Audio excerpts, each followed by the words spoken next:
Hey,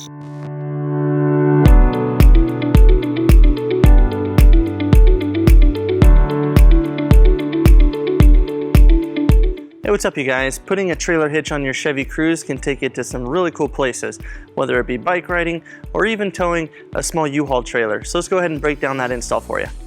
Alright guys, so this is a pretty simple install. So our first step is to go ahead and lower our exhaust. So we're going to go ahead and take a strap and we're going to support it before we lower it.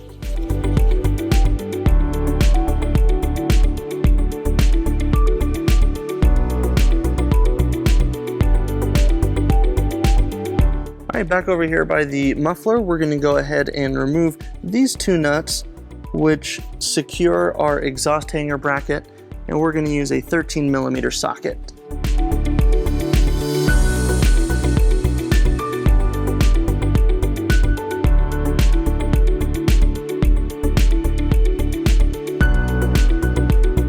Next, we're going to remove the heat shield, and we're going to do that by removing these three speed nuts right here. And we're going to go ahead and use needle nose pliers and just loosen it up a bit, and then you can get it by hand. All right, with that last nut off, we're going to go ahead and pull it up out of these two clips.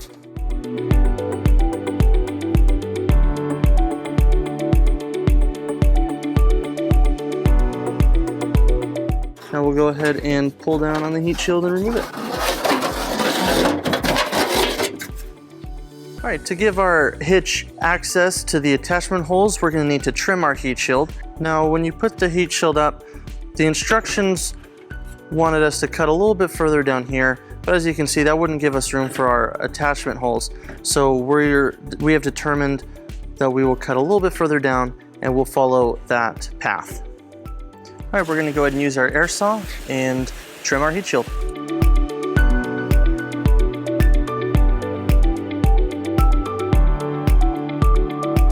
And then we'll go ahead and reinstall the outermost part of that heat shield.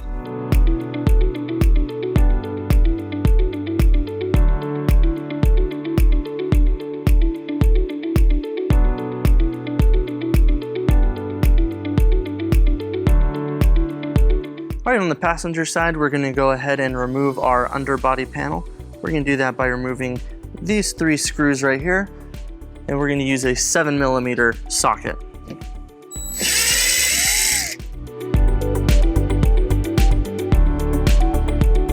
And there's one right here in the wheel well, and using a ratchet, we'll get this last 7mm. All right, we're going to go ahead and remove three plastic nuts using a 10mm socket. It is right here, and one back here.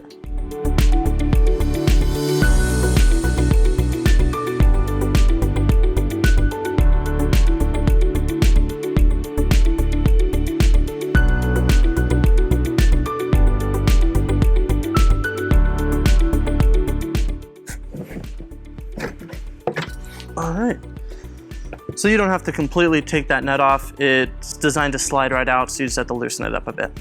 All right, so still over here on the passenger side, we're gonna go ahead and put our carriage bolts and blocks into place.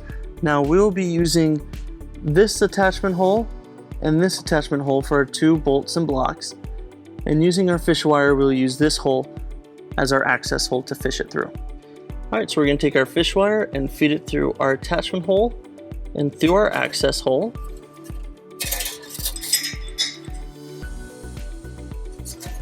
And then we'll attach our carriage bolt and block.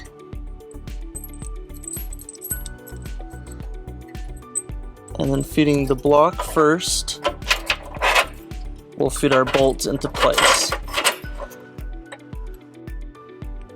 And we'll repeat through the other hole.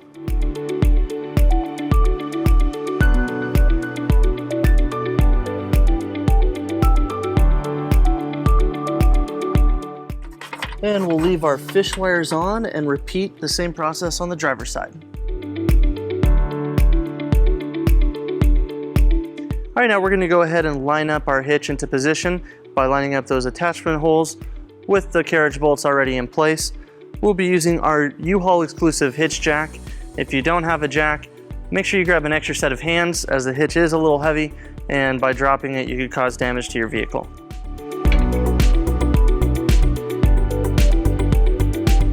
We're going to go ahead and feed our fish wire through our attachment holes.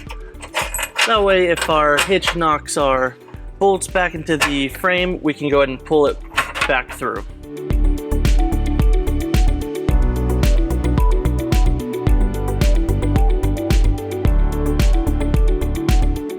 All right, back on the passenger side, we're going to go ahead and remove our fish wire, and we will go ahead and install our provided flange nut. And we'll do it with the other bolts.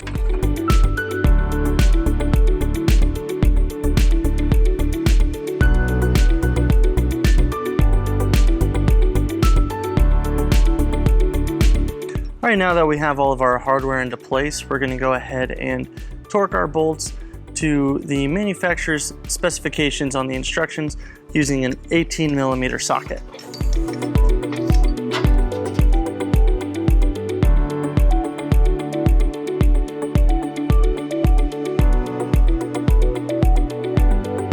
All right, so our next step is to put our underbody panel back up on our passenger side. Now, when you go to put it up, our hitch blocks it and doesn't allow it to go all the way.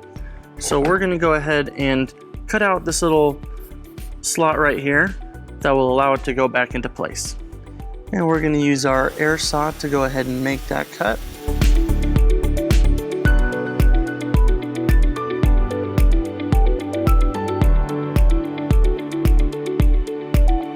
All right, now we're going to go ahead and line up our underbody panel with the existing holes and reattach our hardware.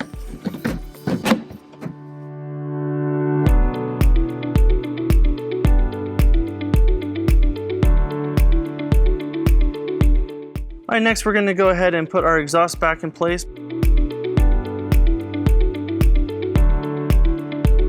Next we'll remove our strap, which was supporting our exhaust.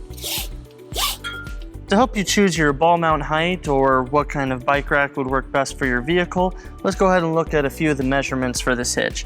This is an 1.25" receiver, and from the pinhole to the end of the bumper is 5 inches. And from the ground to the top of the inside of the receiver is 12 inches. Thank you for watching our video. Have fun, be safe, and enjoy the outdoors.